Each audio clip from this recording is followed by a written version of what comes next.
کتاب روشن کی آیتیں ہیں، ہم نے اس قرآن کو عربی میں نازل کیا ہے تاکہ تم لوگ سمجھ سکو۔ اے پیغمبر، ہم اس قرآن کے ذریعے سے جو ہم نے تمہاری طرف بھیجا ہے تمہیں ایک نہایت اچھا قصہ سناتے ہیں، اور تم اس سے پہلے بے خبر تھے۔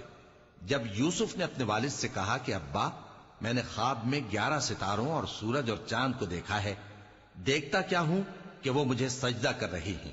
انہوں نے کہا کہ بیٹا، اپنے خواب کا ذکر اپنے بھائیوں سے نہ کرنا، نہیں تو وہ تمہارے حق میں کوئی چال چلیں گے۔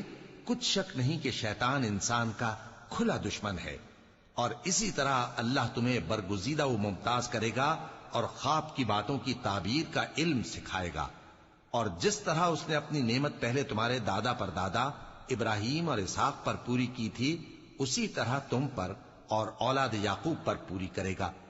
بے شک تمہارا پروردگار سب کچھ جاننے والا ہے، حکمت والا ہے۔